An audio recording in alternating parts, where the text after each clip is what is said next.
चलिए सर बोलिए।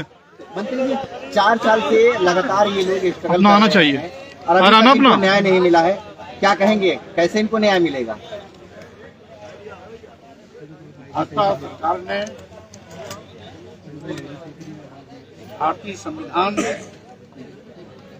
के तहत जो भी आरक्षण व्यवस्था लागू किया गया है, आप कुछ कर रहे हो? नहीं हम कुछ नहीं कर रहे, हम पीछे ही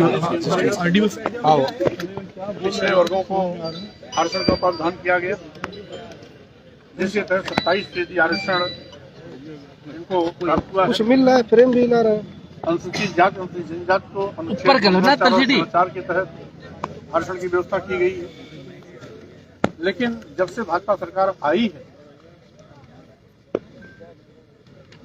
एक एक करके आरक्षण व्यवस्था की धज्जियां उड़ा रहे हैं। 69,000 शिक्षकों की भर्ती में जिस तरीके से आरक्षित वर्ग के पिछड़े वर्गों के चयनित अभ्यर्थियों के सापेक्ष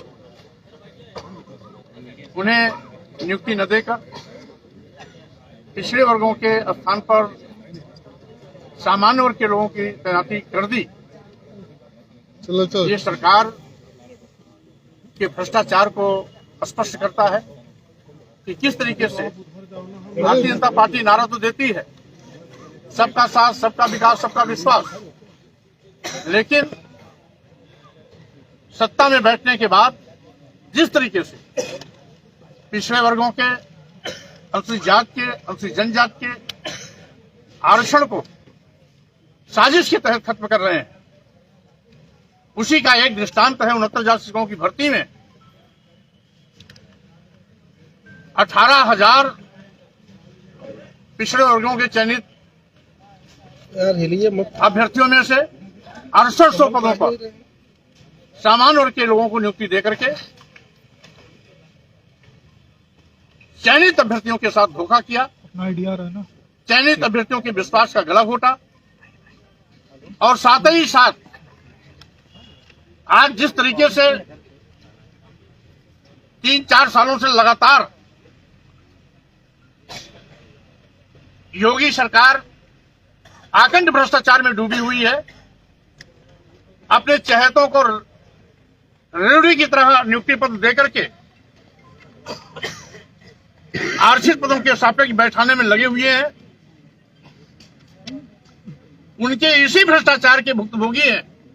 यहाँ पर धरना स्थल पर बैठे हुए हमारे 69,000 शिक्षकों के पीड़ित वो चयनित अभ्यर्थी जिनका चयन होने के बावजूद भी नियुक्ति पत्र नहीं मिला है।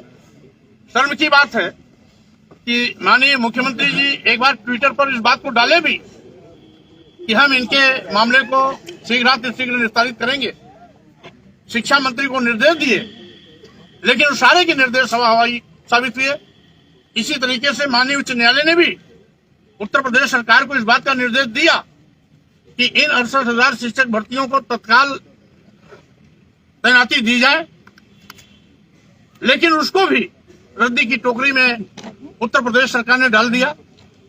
यहां तक कि देश के माननीय प्रधानमंत्री जी जिस पिछड़ा वर्ग के लिए अपनी वाहवाही लूटने के लिए पीठ थपथपाते हैं कि हमने पिछड़ा वर्ग आयोग को संवैधानिक अधिकार दिया, वो संवैधानिक अधिकार प्राप्त पिछड़ा वर्ग आयोग की स्पष्ट रिपोर्ट के बावजूद भी कि बड़े पैमाने पर नियुक्ति में अनियमितता हुई है।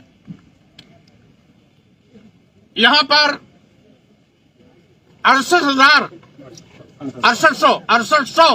शिक्षकों की भर्ती में घोटाला हुआ है। इस बात को उत्तर प्रदेश सरकार ने भी स्वीकारा है, पिछड़ा वर्ग आयोग ने अपनी रिपोर्ट में भी दी है, माननीय उच्च न्यायालय ने उसके आधार पर सरकार को निर्देश भी दिया है। एफिडेविट देने के बावजूद भी उत्तर प्रदेश सरकार अपनी बातों से मुकर रही है। ये सरासर इस उत्तर प्रदेश के चयनित अभ्यर्थियों के साथ बहुत बड़ा धोखा है। आरक्षण को खत्म करने का इनका एक नंगा नाच और खुला खेल बाहर दिखाई पड़ा है, और साथ ही साथ ये झूठे जो नारे लगाते हैं ठीक उसके उल्टे करते हैं। आज पिछड़े अनुसूचित जात, अनुसूचित जनजाति सबके आरक्षण पर डकैती डाली जा रही है और मनमाने तरीके से सामान्य वर्ग के लोगों को उनके पदों के सापेक्ष तैनाती दी जा रही है, जो बहुत ही निंदनीय है। मैं इसकी भर्त्सना करता हूं और साथ ही साथ सरकार से मांग भी करता हूं कि माननीय उच्च न्यायालय के निर्देश के क्रम में पिछड़ा वर्ग आयोग भारत सरकार की संस्थियों को ध्यान में रखते हुए चयनित अभ्यर्थियों को जिनको अभी तैनाती नहीं मिली है, प्राथमिकता के आधार पर उनको नियुक्ति पत्र दिया जाए, जिससे कि समस्या का हल हो सके। सर, आपको एक कोर्ट से समन आया है।